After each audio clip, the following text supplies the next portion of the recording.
Topic है migraine. Migraine एक ऐसी डिजीज है जो किसी को भी हो सकता है, किसी भी उम्र में हो सकता है, कभी भी हो सकता है। क्या है माइग्रेन? What is migraine? लोगों को पता नहीं होता कि माइग्रेन समझते हैं कि बस वो सर में दर्द और चक्कर आना, बस ये माइग्रेन है। माइग्रेन के बहुत सारे लक्षण हैं। आज माइग्रेन को हमने डिटेल में एक्सप्लेन कर रहे हैं कि आखिर माइग्रेन है क्या। What is migraine? A migraine is a type of headache, एक प्रकार का सरदर्द है। इट में अकर when with symptoms such as nausea, vomiting और sensitivity to light and sound। ये कब होता है? इसके सिम्टम्स क्या है कि आपको नोजिया जैसा फील होने लगेगा, आपको वोमिटिंग भी होगी, चक्कर जैसा महसूस होगा, और कई बार आप जब धूप में निकलेंगे तो आप सनलाइट में देखेंगे तो आपको बिल्कुल ब्लैकआउट जैसा होने लग जाएगा और आपको स्ट्रेन पड़ेगा माथे पे, आपको चक्कर आने जैसा लगेगा। In most people a throbbing pain is felt only on one side of the head। कई बार आपको सर के एक तरफ आपको दर्द होना शुरू हो जाएगा, one sided, half half half portion में आपको लगेगा कि मेरे को आधे सिर में दर्द हो रहा है, तो इसका मतलब आपको माइग्रेन है। कॉजेज क्या है? There are a number of migraine triggers, बहुत सारे हैं।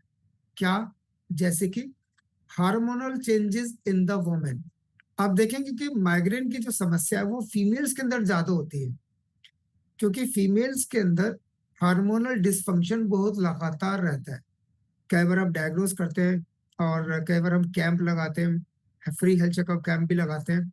और जब हम फीमेल्स का चेकअप कर रहे होते हैं तो मैं बाय डिफॉल्ट 10 नंबर चेक करता हूँ, ये बाय डिफॉल्ट करता हूँ कि मैं 10 नंबर चेक करना ही करना है, क्योंकि 8 आउट ऑफ 10 यानी 10 में से 8 महिलाओं को माइग्रेन की समस्या रहती ही है।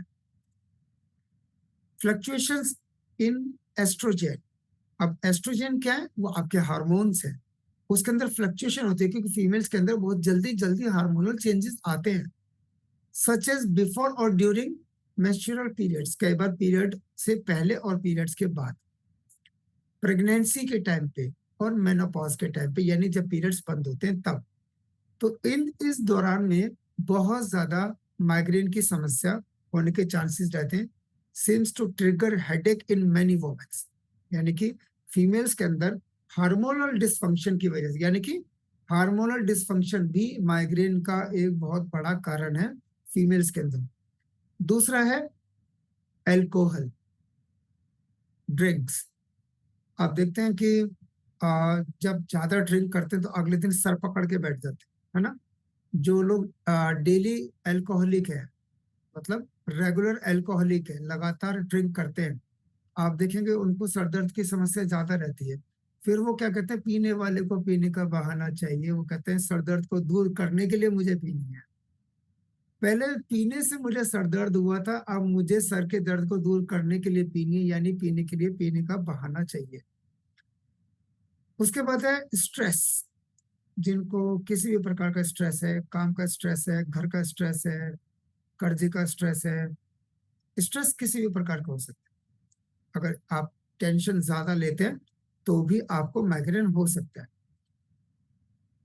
टेंशन का कोई एक पर्टिकुलरली कोई प्रोटोकॉल नहीं है कि इस चीज से टेंशन होती है।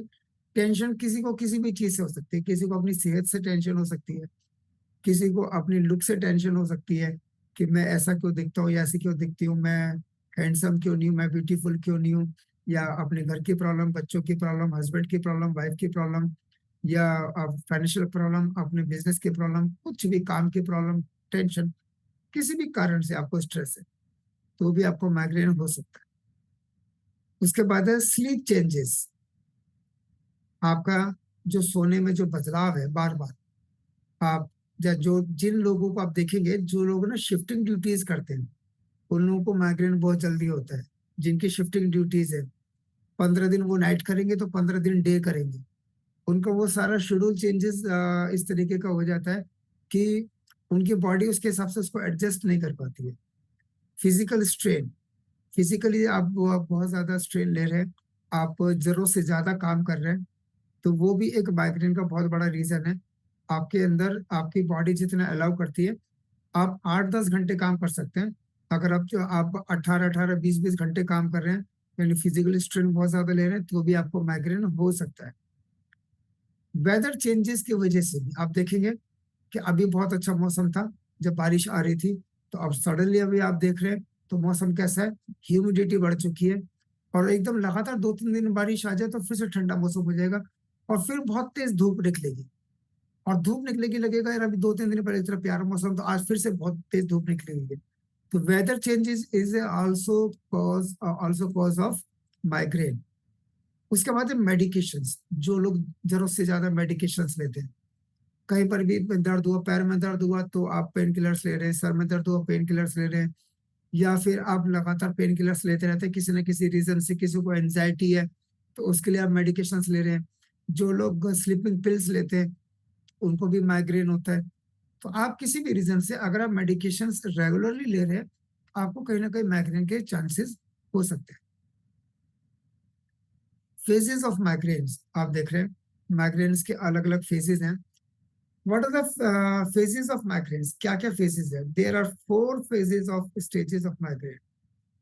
नंबर 1 पे आप देख रहे हैं prodrome. The first phase begin up to 24 hours before you experience a headache. यानी कि जो फर्स्ट रीजन है प्रोड्रोम, प्रोड्रोम है एक ऐसा रीजन है जो कि 24 घंटे पहले स्टार्ट हो जाता है, जो जैसे कि आप राइट साइड में देख पा रहे हैं स्क्रीन पर, जिसमें आपका मूड चेंज होने लग जाता है। मूड चेंज होने लग जाता है, सोने में दिक्कत आती है, और आप कंसंट्रेट नहीं कर पाते। ये पहला सिम्टम्स है आपका माइग्रेन का, ये 24 घंटे पहले स्टार्ट हो जाता है। दूसरा है aura. And aura is a group of sensory motor और speech symptoms that act as a warning sign of migraine headache. जब आपकी जो बात करने का तरीका है, आपकी स्पीच, अगर वो लड़खड़ाने लगे, और ये आपको ये आपको इंडिकेट करेगी 24 घंटे पहले कि आपको माइग्रेन होने वाला है। The aura phase can last as long as 60 minutes और as little as 5। You might experience both the aura and the headache at the same time। कई बार आप देखेंगे, जो आप ऑरा देख रहे हैं राइट साइड में, मसल वीकनेस होने लग जाएगी, विजन में चेंजेस आने लगेंगे, आपका विजन ब्लर आने लग जाएगा, और साथ ही साथ देख रहे हैं रिंगिंग इन द ईयर, आपके कान में भी धीरे धीरे घंटी बजने लग जाएगी, तो आपको लगेगा कहीं मुझे टिनिटस तो नहीं हो गया। अगर आपको वो घंटी कभी कभी बजी तो उसका मतलब उस ड्यूरेशन में आपको माइग्रेन है। अगर किसी को लगातार बजे जा रही है, 24 घंटे बजे जा रही है, तो वो टिनिटस है। लेकिन अगर आपको ये इंडिकेशन हो रहा है कि आपके मसल्स लॉस हो रहे हैं और आपका विजन भी ब्लर आ रहा है बार बार, तो इसका मतलब आपका माइग्रेन आपका हावी हो चुका है। तीसरा है headache. A migraine headache last between 4 hours to 72 hours. जो हेडेक रहता है ना, जो माइग्रेन का जो हेडेक वाला जो माइग्रेन है, वो 4 घंटे भी रह सकता है आपके सर में, और कई बार 3 दिन तक भी लगातार रहता है, 72 घंटे तक। माइग्रेन की वजह से लोग अपने बेड से उठ भी नहीं पाते, बड़े परेशान रहते हैं 72-72 घंटे, यानी 3-3 दिन तक। आप सोच सकते हैं 3 दिन कोई कैसे सर के दर्द में रह सकता है, और 4 घंटे तक भी रहता है, 4 घंटे बड़ा मुश्किल हो जाता है। तो ये है थर्ड जो इसका फेज है, वो है हेडेक। उसके बाद है, जैसे प्रोड्रोम था ऐसे ही पोस्टड्रोम है।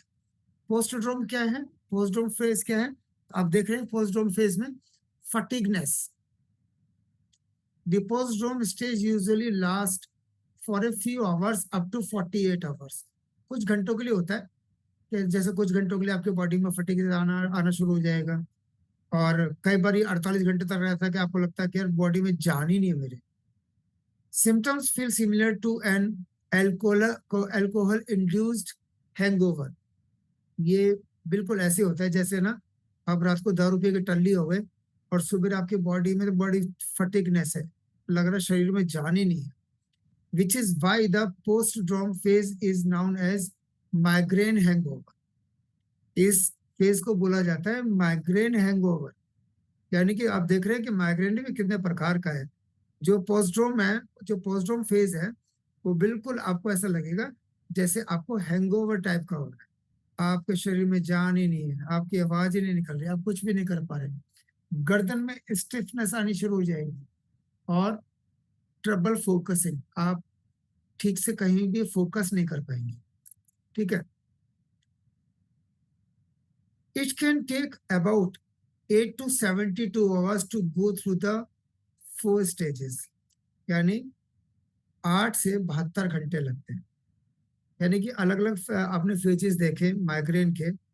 अब सिम्टम्स क्या क्या हैं, कैसे पता चलेगा कि यार मुझे माइग्रेन है या नहीं है, या मैं कैसे फील करूं कि मुझे ये माइग्रेन ही है। तो कैसा पता चलेगा? सिम्टम्स हैं ये आपके सामने। आपको हेडेक होगा, आपको डिजीनेस होगा, आपको नोजे जैसा फील होगा, आपको वोमिटिंग आने लग जाएगा, और फ्रिक्वेंट यामिंग, यानी कि आपको लगातार दिन भर आपको उबासी आ रही है, आपको लगता है यार मेरी बॉडी सुस्त हो रही है ना? सुस्ती की वजह से आ रही है। वो सुस्ती क्या है? वही फटीगनेस है, यानी कि 4th स्टेज में है वो। तो फ्रिक्वेंट याविंग होगा आपका, और साथ में नेक स्टिफनेस, गर्दन में स्टिफनेस आ गई, और मूडीनेस। आपका मूड नहीं बनेगा किसी भी काम के लिए, आप बहुत ज्यादा अनइजीनेस फील करेंगे। कॉन्स्टिपेशन, आपका पेट ठीक से साफ नहीं होगा, आपका ब्लड विजन हो जाएगा। लैक ऑफ स्लीप, आप ठीक से सो नहीं पाएंगे। सेंसिटिव टू वेदर, वेदर के प्रति बहुत ज्यादा सेंसिटिव हो जाएंगे। सेंसिटिविटी टू साउंड, आपको तेज आवाज तो बिल्कुल पसंद नहीं होगी। अगर जरा सी तेज आवाज हुई आपको टेंशन हो जाएगी, ये आवाज कहाँ से है। अगर घर में एक बर्तन की आवाज आ गई किचन से, तो आपको वो भी आवाज बर्दाश्त नहीं होगी। यानी अगर आपको साउंड बर्दाश्त ना हो, तो आप समझ लीजिए आपको ना बहुत जल्दी माइग्रेन कैच करने वाला है। सेंसिटिविटी टू स्मेल, ठीक है ना? आपको अचानक से छोटी छोटी चीजों में स्मेल आने लग जाएगी। सेंसिटिविटी टू लाइट, आप रोशनी बर्दाश्त नहीं कर पाएंगे, तेज रोशनी। आपको अंधेरा ज्यादा पसंद होगा। आपको आपको घर में है तो आप देखेंगे कि लाइट जल गई तो अचानक से बोलेंगे इसको बंद करो, है ना? इंक्रीज थर्स्ट, जरूरत से ज्यादा आपको प्यास लगने लग जाएगी कि बहुत प्यास लग रही है। तो ये सिम्टम्स हैं, ये सिम्टम्स से पता चलेगा कि आपको माइग्रेन हो चुका है या माइग्रेन होने वाला है। रिस्क फैक्टर्स, क्या क्या रिस्क फैक्टर्स है? तो ये है रिस्क फैक्टर्स। आप देख पा रहे हैं स्क्रीन पर, नोजिया, लैक ऑफ स्लीप, वही सेम है। Smell, light, neck stiffness, alcohol, sound, weather, blood vision, वही सेम है। यही रिस्क फैक्टर है। प्रिवेंशन क्या ले सकते हैं? प्रिवेंशन क्या है जिससे कि, यानी कि आप कैसे बच सकते हैं माइग्रेन से? प्रिवेंटिंग माइग्रेन्स, आप माइग्रेन से कैसे बच सकते हैं? रेगुलर आप एक्सरसाइज कीजिए, exercise regularly. Aerobic exercise like walking, jogging, running and cycling are associated with a decrease in migraine attacks. जिन लोगों को माइग्रेन का अटैक पड़ता है उनको ये सब करना चाहिए। उनको रेगुलर एक्सरसाइज करनी चाहिए, एरोबिक एक्सरसाइज करनी चाहिए, उनको मॉर्निंग वॉक जरूर करनी चाहिए।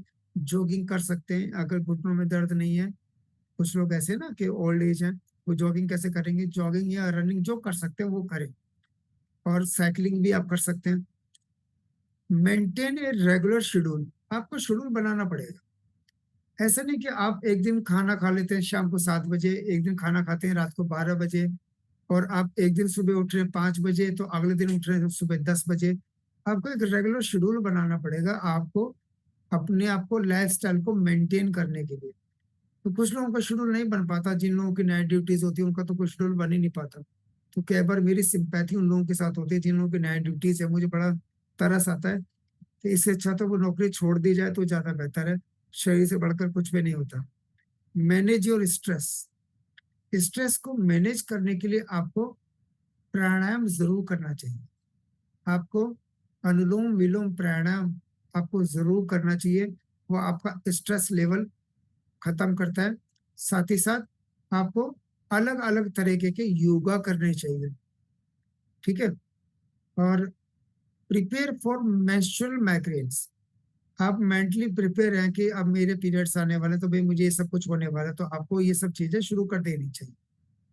ट्राई प्रिवेंशन डिवाइसेस, अब ऐसी डिवाइसेस हैं जो कि आपके माइग्रेन को खत्म करती हैं, जैसे कि हमारे पास क्या है, multi functional head care apparatus.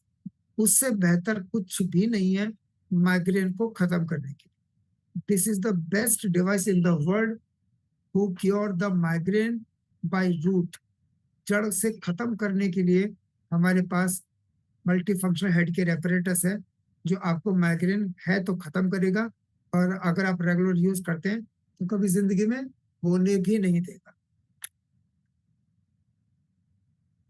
ये 12 फूड्स हैं, ये 12 तरीके का खाना है जो आपको खाना चाहिए माइग्रेन को खत्म करने के लिए। जिंजर है, और ऑलिव ऑयल है, कोकोनट ऑयल है। कोकोनट ऑयल तो आपको पता है कि पूरी इंडिया में हमारे कोकोनट से बेहतर कोई कोकोनट ऑयल नहीं है, क्योंकि हमारा जो कोकोनट ऑयल है वो है premium virgin coconut oil.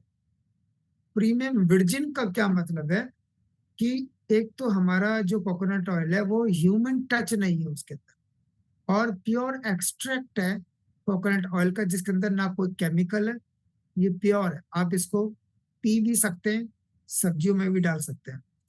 Chia seeds हैं, सीसम सीड्स हैं, और ब्रिसल स्प्राउट्स हैं, और स्विस चार्ड है, पंपकिन सीड्स है, पालक है, फ्लैक्स सीड्स है, ब्लैक बीन्स है, स्वीट पोटैटोज है। स्वीट पोटैटोज मतलब जो शकरकंदी खाते हैं। इसमें कुछ ऐसी चीजें जो आपको नहीं मिल पाएंगी, जैसे इस मौसम में आपको स्वीट पोटैटो नहीं मिलेगा, है ना, और स्विस चार्ड नहीं मिलेगा, आपको ब्रसेल स्प्राउट्स नहीं मिलेंगे, कुछ चीजें सी सेम सीड्स नहीं मिलेगा। ये सारी चीजें हर मौसम में नहीं मिल पाती है, ये आपको बड़ी मुश्किल से मिल पाती है। और आप रेगुलरली एक दिन खा लेंगे, अगले दिन आपका खाने का मन ही नहीं करेगा। क्या डेली पालक खा सकते हैं? नहीं खा सकते ना। डेली आप स्वीट पोटैटोज खा सकते हैं? नहीं खा सकते। वंस ए वाइल खा सकते हैं ना आप। स्वीट पोटैटो मतलब शकरकंदी आप रोज रोज तो नहीं खा सकते, आपका मन ही नहीं करेगा। आप रोज रोज ये सारी चीजें नहीं सेवन कर सकते, लेकिन ये करना जरूरी है अपने माइग्रेन से बचने के लिए। तो क्या करेंगे फिर? सॉल्यूशन क्या है? Solution for migraine, what is the solution? Solution है ये जिंक।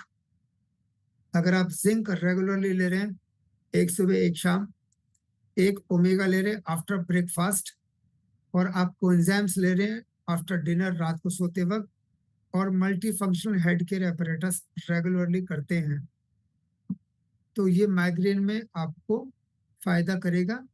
और अगर साथ साथ हम एक्वलाइफ के पॉइंट्स कर देते हैं, ऊपर हेडिंग पे मत जाइएगा, मैं ऊपर हेडिंग चेंज करना मिस करके हूँ, जल्दबाजी में मैंने स्लाइड बनाई। तो CX8TH6 10 नंबर बैक साइड का left and right brain artery, और ST8SI5, ये पॉइंट्स हैं जिन पॉइंट्स के ऊपर थेरेपी करके आप माइग्रेन ठीक कर सकते हैं।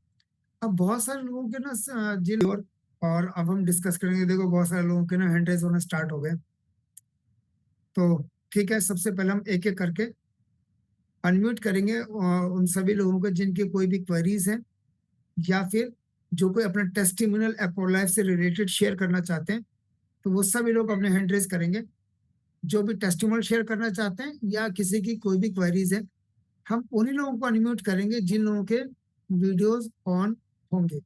तो सबसे पहले मैं अनम्यूट करूंगा लक्ष्मी जी को। लक्ष्मी जी, आप अपने आप को अनम्यूट कर सकते हैं। Yes sir. नमस्कार सर। नमस्कार मैडम। हाँ सर, मेरा एक पर्सनल सवाल है। मैं लक्ष्मी राय हूँ, यूपी से। जी जी मैम। जैसे कि 20-25 दिन हो गया सर, मेरे टेस्ट में जैसे कि स्वाद में, नमक का स्वाद खाने में बिल्कुल नहीं आ रहा है। अच्छा, और मैं डॉक्टर को भी दिखा चुकी हूँ, दवा भी ले चुकी हूँ, फिर भी कोई फायदा नहीं है उससे। तो इसके लिए क्या इलाज हो सकता है सर? देखिए आपके सामने ही मैं आंसर दिलवाऊंगा। जो लोग जी, एपोलैप का सेशन ले चुके हैं वो मैं भी बताएंगे ले कि चुकी हूँ टेस्ट। सर, एक्वालाइफ का क्लास ली हूँ सर। मैं भी। फिर आपको दोबारा लेना चाहिए, आपका ये सवाल होने नहीं चाहिए। मैं वीडियो में पूछना चाहूंगा, ऐसे कितने लोग हैं जिनको पता है टेस्ट लॉस के लिए कौन सा पॉइंट करते हैं? कोई बताएगा टेस्ट लॉस के लिए कौन सा पॉइंट करते हैं? वीडियो में एंट्रीज करेंगे तभी तो मैं अनम्यूट करूंगा, मुझे ऐसे पता नहीं चलेगा, बहुत सारे लोगों के वीडियोस में एंट्रीज है। कोई बता पाएगा टेस्ट लॉस के लिए हम कौन सा पॉइंट करते हैं?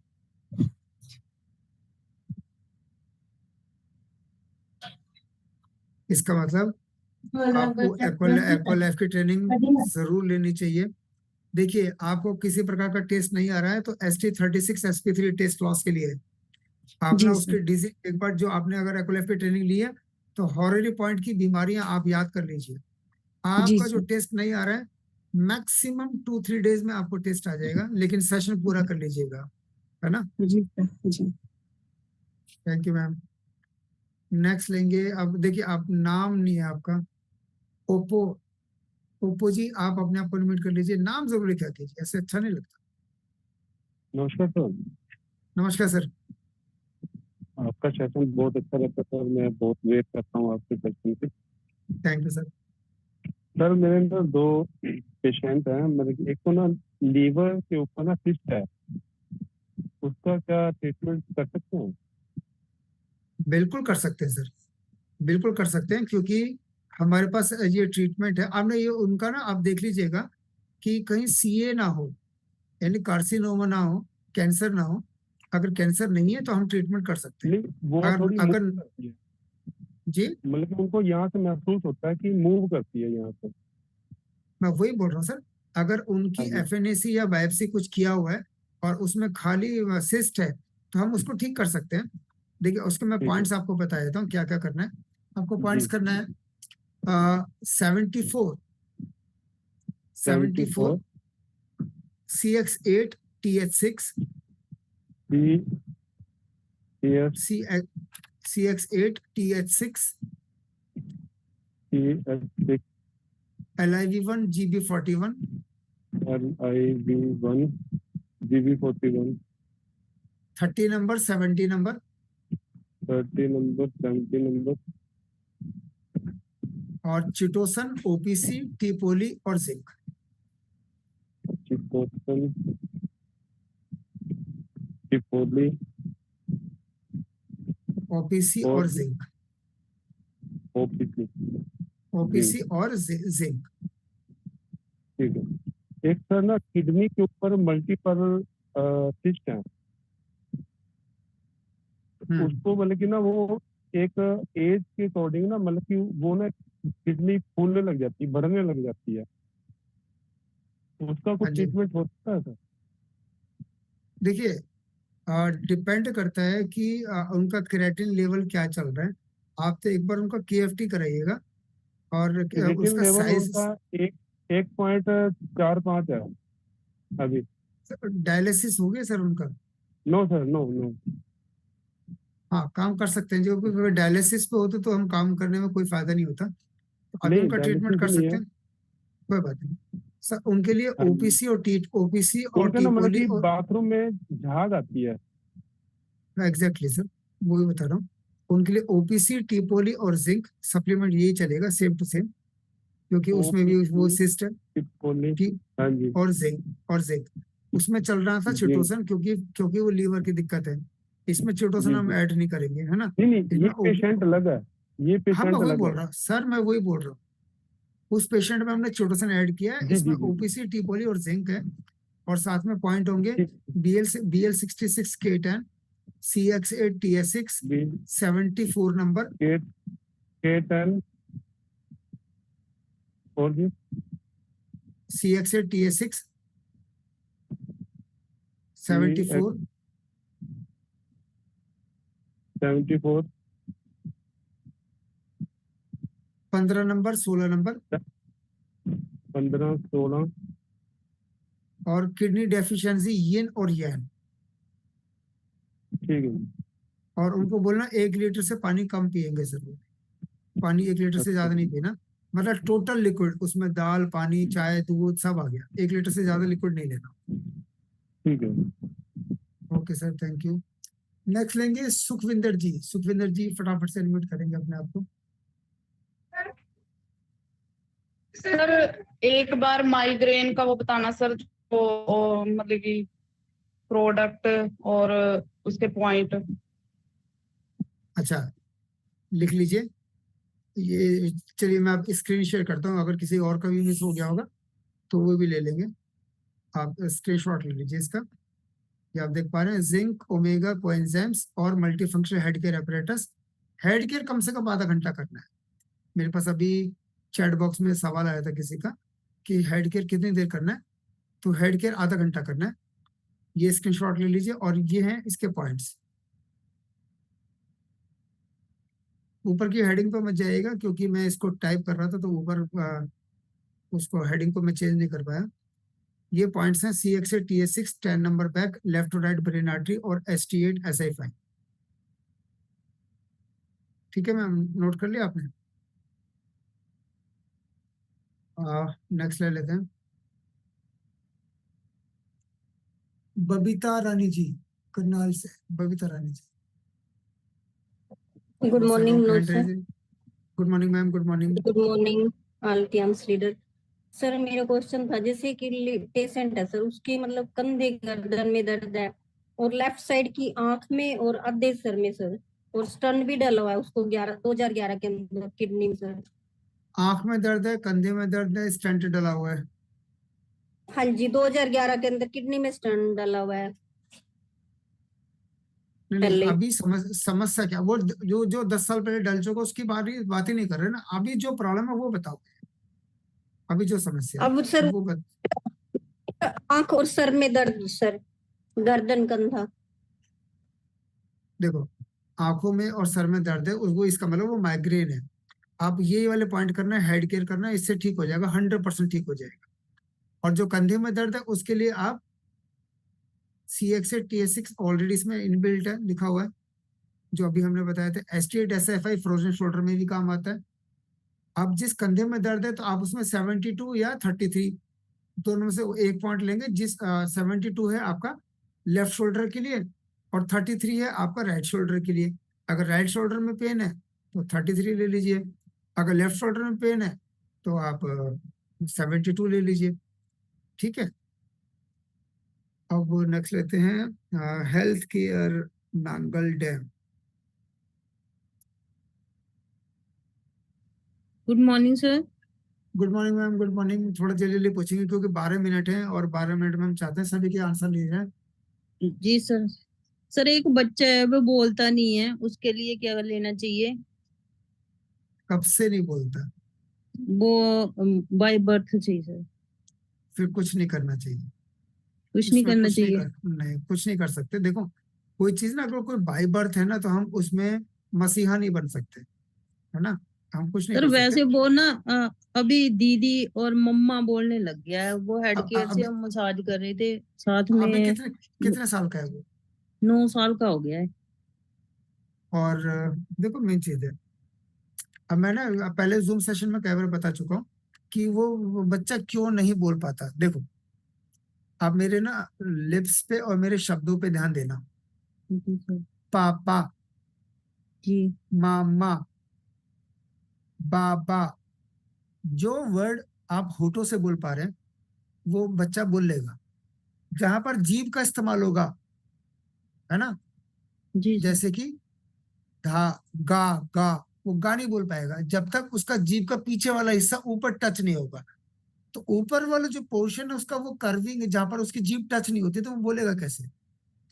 इसके लिए प्रॉपर आपको स्पीच थेरेपिस्ट को ही दिखाना चाहिए, क्योंकि हेड केयर से आप उसकी वो जो स्ट्रक्चर है उसको चेंज नहीं कर सकते। आप गले पे लगाओगे, आपको लग रहा है कि उसकी आवाज आ जाए, आवाज तो है उसकी, लेकिन शब्द नहीं बोल पा रहा है वो, है ना, जी उसकी स्ट्रक्चर ऊपर की ऐसी बन चुकी है। तो जी स्पीच थेरेपिस्ट क्या करते हैं, एक डिवाइस लगा देते हैं ऊपर, है ना, तो जब उसको बोलना होता है वो ऊपर चिपका देते हैं और उससे वो सारे वर्ड वो बोल पाता है, क्योंकि उसके ऊपर जीभ टच हो जाती है। जब तक जीभ जी ऊपर टच नहीं होगी तो कैसे बोलेगा? ला, ला बोलने के लिए जीभ का ऊपर टच होना जरूरी है। देखो ला, है ना, आगे वाला जो पोर्शन ऊपर टच होना जरूरी है।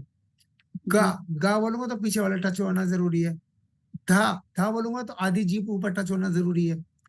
अब ऐसे वर्ड है जिन पे जरूरत नहीं पड़ता, माँ, बा, पा, इन वर्ड में सिर्फ आपके लिप्स चलते हैं, जीभ नहीं चलती।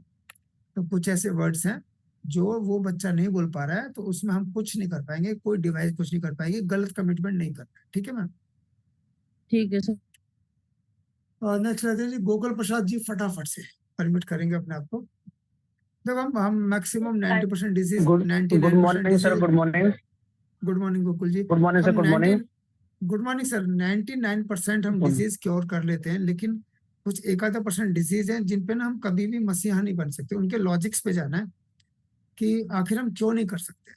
वो जैसे कि अभी हमने मैडम ने भी पूछा था कि वो हमने कर ही नहीं पाएंगे, उनकी स्ट्रक्चर ही पूरी चेंज है। जी गोकुल जी पूछिए सर। हाँ सर, गुड मॉर्निंग सर। एक पेशेंट है, उसको सर्वाइकल डिस्टोनिया है, उसकी गर्दन एक तरफ को झुकी हुई रहती है सर, इस तरीके से तो नहीं होती है इसकी भी। तो उसमें हम मतलब क्या पॉइंट दे सकते हैं और क्या सप्लीमेंट दे सकते हैं सर? बिल्कुल। देखो मेन चीज है कि C1 से C7 तक जो स्ट्रक्चर है, वो जो वर्टेब्रा है, जब वर्टेब्रा कंप्रेस हो जाता है तो ये क्या कहते हैं सर्वाइकल डिस्टोनिया होता है। और इसका जो ट्रीटमेंट है, इसके लिए अगर आपके पास ATMA है, ATMA तो सबसे बेहतर ट्रीटमेंट है। लेकिन अगर ATMA नहीं है तो, क्योंकि अब ATMA तो अवेलेबल है ही नहीं ना, बिना ATMA के हम उसको कैसे ठीक करेंगे। आप ना जब जो स्पाइनल कॉर्ड आप देख रहे हैं थंब के ऊपर, पॉइंटर को यहाँ पर घुमा करके देखेंगे, जहां जहां पर उसकी सेंसेशन तेज आ रही है, वहीं पर उसको पॉइंटर को रोक देना है। ठीक है। और इस पॉइंट पर 15 मिनट सेंसेशन देनी है, 15 मिनट पूरा 15 मिनट एक ही पॉइंट पे। क्योंकि ATMA नहीं है हमारे पास। और साथ ही साथ पॉइंट और क्या होगा, CX8 TS6 भी होगा, क्योंकि वो भी सर्वाइकल के लिए। करेक्ट, ये 3 ही पॉइंट है। तो यानी कि 2 पॉइंट हो जाएंगे, वो 5-5 मिनट के, 15 मिनट का ये पॉइंट हो जाएगा, तो 25 मिनट की थेरेपी हो जाएगी। प्लस हेड केयर चलाना पूरा, वो आधा घंटा सर के ऊपर से लेकर के पूरा राइट सेरेब्रल आर्टरीज, फिर लेफ्ट सेरेब्रल आर्टरीज, और पूरा C1 से C7 तक स्लोली चलाना है। कम से कम 50 से 100 बार चलाना है। और सप्लीमेंट देंगे हम उनको ओमेगा और मल्टीविटामिन। सर एक पेशेंट है सर पैरालिसिस का, उसको एक हाथ और एक पैर नहीं हिलता है सर। तो पैर में तो मूवमेंट आने लगा है, हाथ में नहीं आ पा रहा है सर। तो उसमें मतलब क्या बाएं तरफ है, बाएं तरफ का। पता है ये ना बड़ी क्रॉनिक डिजीज है। ऐसी क्रॉनिक पे ना सिर्फ ATMA से बहुत अच्छे रिजल्ट्स आते हैं। आप अपनी टीम में एक बार बात करके देखिए, कहीं से आपको ATMA मिल जाए ना, तो बहुत अच्छे रिजल्ट्स आप दे सकते हैं। क्योंकि पहले इसमें ना हाथ उसका पूरा मुड़ा हुआ है, कैसे सही करोगे, बहुत समय लगेगा। जो मसल पूरी टाइट हो, हम तो ATMA से जबरदस्ती हाथ सीधा कर देते हैं, है ना, लेकिन बिना ATMA के बड़ा मुश्किल हो जाएगा। तो इसमें ATMA के बिना आप ऐसा केस ना लो तो ज्यादा बेहतर। Yes sir. नेक्स्ट रहते Gangaram ji, Gangaram Kashyap ji. Sir good morning. Good morning Gangaram ji, कैसे हैं? ठीक हूँ सर, एक नंबर। सर मेरे क्वेश्चन है, एक पेशेंट है सर, उसको ना 9 साल हो गया, वो ऑपरेशन करा रहे हैं ब्रेन ट्यूमर का। अच्छा। और उसको अभी समस्या आ रहा है सर, वही चक्कर आना और थोड़ा बात में थोड़ा सा दिक्कत हो रहा है, बात करने में। अच्छा। हाँ, क्या सर उसको ट्रीटमेंट दे सकते हैं एक्यूलाइफ से? बिल्कुल दे सकते हैं, क्योंकि 9 साल हो चुके हैं, सर्जरी हो चुकी है ना उनकी। हाँ सर्जरी हो चुके हैं सर। हाँ देखो, अगर ब्रेन ट्यूमर था, 9 साल हो गए सर्जरी किए हुए, तो उनको ट्रीटमेंट हम केवल एक्वालाइफ से दे सकते हैं, क्योंकि सॉरी हेड केयर से दे सकते हैं। एक्वालाइफ का उसके अंदर कोई यूज नहीं है, सिर्फ हेड केयर करो और सप्लीमेंट खिलाओ उनको। ओपीसी क्या करेगी, ब्रेन आर्टरीज को कहीं ना कहीं ब्लॉकेज है उसको ओपन करेगी। जिंक, ओमेगा और टीपोली भी दो, और भी ज्यादा बेहतर है। ओपीसी, जिंक, ओमेगा और टीपोली, और साथ में आधा घंटा हेड केयर, डेली के डेली हेड केयर करो। एक्वालाइफ के पॉइंट की जरूरत है नहीं इसके अंदर। जी जी जी, thank you sir. Welcome sir. Next ले लेते हैं मंजू मदान जी। नमस्कार ma'am, good morning. Good morning sir, good morning. Good morning ma'am, कैसे हैं? बहुत बढ़िया सर, सेशन बहुत जबरदस्त। सर Thank मेरा you, एक ma'am. क्वेश्चन था, जैसे मैम पूछ रहे थे अभी कि बाय बर्थ है जो बच्चा बोलता नहीं है, लेकिन हमारे पास एक बच्चा आता है वो बाय बर्थ नहीं है, बाद में उसको ये दिक्कत हुई है, वो सुन भी नहीं पर सकता और बोल भी नहीं सकता। बिल्कुल नहीं सुनाई देता। सर बहुत तेज आवाज से बोलो तब उसको सुनाई देता है। हाँ, फिर वही मैं जानना चाहता, फिर हम उसको ट्रीटमेंट कर सकते हैं। हाँ हाँ सर, उसका फिर ट्रीटमेंट कैसे लाऊं? आप देखिए, जो सुन नहीं सकता उसके लिए 5861 तो है ही है, हाँ जी ग्वानचोंग भी है, और हियरिंग नर्व को ओपन करने के लिए CX8 TH6 भी है ना, क्योंकि वो कहीं भी ब्लॉकेज है उसको ओपन करता ही है। और साथ में जोंगजू की जरूरत नहीं है, क्योंकि घंटे तो बजती नहीं होगी, उसको खुद भी नहीं सुनाई देता होगा। तो 5861, CX8 TH6 और ग्वानचोंग, ये 5 ही पॉइंट करेंगे। और हेड केयर भी करेंगे, कान के ऊपर, कान मोड़ करके करेंगे दोनों तरफ, और सर के ऊपर भी करेंगे। और ओपीसी और ओमेगा, क्योंकि ओमेगा कानों के लिए बहुत अच्छा होता है। ओपीसी ओमेगा देंगे, बिल्कुल उसकी जो हियरिंग प्रॉब्लम है वो बिल्कुल ठीक हो जाएगी। क्योंकि हमारे पास ऐसे पेशेंट आए हैं जिनको हियरिंग बर्ड्स लगे हुए हैं, उनकी बर्ड्स कई लोगों की उतारी। और इवन मैं एग्जांपल दूं तो मेरी मदर की भी हियरिंग बर्ड्स परमानेंटली 4 साल से उतरी हुई हैं। जब हमने स्टार्ट किया था सबसे पहले प्रैक्टिकल हमने अपनी मदर के ऊपर ही किया था। अब वो कुछ नहीं लगाती, मशीन वशीन कुछ नहीं लगाती है, बिल्कुल सही सुनाई देता है उनको। तो ये कर सकते हैं।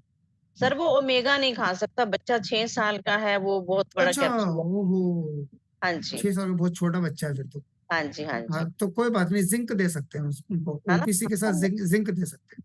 हाँ जी हाँ जी, ओमेगा तो मैंने भी वो नोट किया था, निगल ही मैंने नहीं पाएगा। कहा जिंक की डोज सर फिर 6 साल का बच्चा है। एक सिंगल जिंक चलेगी मैम, छोटा बच्चा है ना। सिंगल। और ओपीसी, क्योंकि ना मुझे एज नहीं पता था, हाँ ओपीसी में जी सिंगल ओपीसी देना है बस। हाँ जी हाँ जी अभी ठीक हो जाएगा, क्योंकि अभी वो छोटा है, हाँ अभी जी। ठीक हो जाएगा। ठीक है सर, कितना टाइम लगेगा कुछ अंदाजा? अंदाजा मान के चले मैम, 3 से 4 महीने, बिल्कुल ठीक हो जाएगा 4 महीनों में, पक्का। अच्छा। आपके लिए बहुत बढ़िया टेस्टिमोनियल बनेगा ये बच्चा, हाँ हाँ बिल्कुल जी ठीक हो सर। जाएगा। सर उसका ट्रीटमेंट कर रहे हैं, मैं फिर भी एक बार थोड़ा सा मैंने कहा चलो आपकी राय ले कि कैसे है, सेम यही उसको ट्रीटमेंट दे रहे हैं। आप तो मैडम बिल्कुल, आप खुद लोगों को सिखा रहे हैं, और हाँ। खुद इतना बढ़िया ट्रेंड है, बढ़िया से कर रहे हो, बहुत अच्छा सर कर रहे सर हो। आपसे ही सीख रहे हैं सर सब। मैम थैंक यू मैम, बहुत बढ़िया कर रहे थैंक हो। Thank you sir, thank thank you so thank you much. Ma'am, thank you ma'am. Neelam Sodi ji फटाफट से लेंगे, क्योंकि हमारा टाइम पूरा हो गया ऑलमोस्ट। ये आखिरी सवाल होगा, गुड मॉर्निंग उसके सर। बाद मैं बाकी लोगों से माफी चाहूंगा। हाँ जी मैम, गुड मॉर्निंग। हाँ जी सर, कैसे हो? बहुत बढ़िया मैम, बहुत बढ़िया मैम। सर आपका सेशन बहुत ही अच्छा होता है, बहुत कुछ नॉलेज थैंक यू देते हो। मैम। सर मेरा एक क्वेश्चन है, घुटने के लिए। सर एक पेशेंट आते हैं, उनके घुटने में ना बहुत पेन है, तो उनको सर क्या ट्रीटमेंट दे सकते हैं? और ऐसा सवाल आप पूछ रहे हो तो वो ठीक नहीं लग रहा मुझे। घुटने के लिए क्या दे सकते हैं, तो अब बहुत आसान है ना। ST36, SP3, BL66, K10, both direct knees on ring finger. और साथ में सप्लीमेंट चलेगा कैल्शियम, HMB, ओमेगा, टी पोली और मल्टीविटामिन, ये 4 सप्लीमेंट चलेंगे। एटीएम में है तो थेरेपी कर सकते हैं। अगर नहीं हाँ सर, गैप है, एटीएम में नहीं। कोई बात नहीं। अगर गैप है घुटनों में तो उनको खड़े होने वाली बीसीएम नहीं करा सकते। और ओके उनको जो बीसीएम करानी है स्लो वाली स्पीड पे करानी है, क्योंकि ना पुरानी बीसीएम भी नहीं करा सकते, क्योंकि पुरानी वाली बीसीएम की स्पीड बहुत तेज है। जो घुटने में ओके गैप है तो फिर वो बॉन भी इसी तरीके से घूमेगी, है ना। तो बहुत आसान है, कर सकते हैं, घुटने के पेशेंट तो बहुत किए हैं। Okay sir.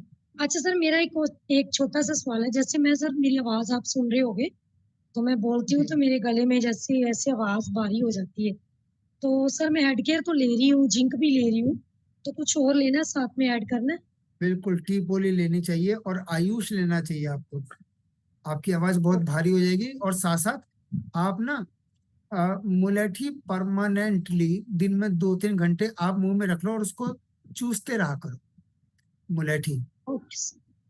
मुलेठी चूसते रहा करो।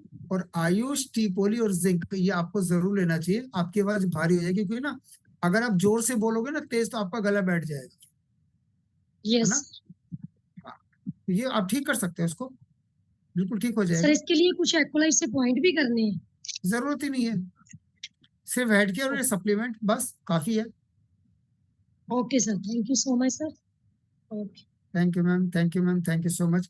तो चलते चलते मैं एक बार फिर से शेयर कर देता हूँ, जिन लोगों ने पोस्टर अगर नहीं देखा है तो दोबारा से देख सकते हैं। एप्पल ऐप का सेशन स्टार्ट होने जा रहा है।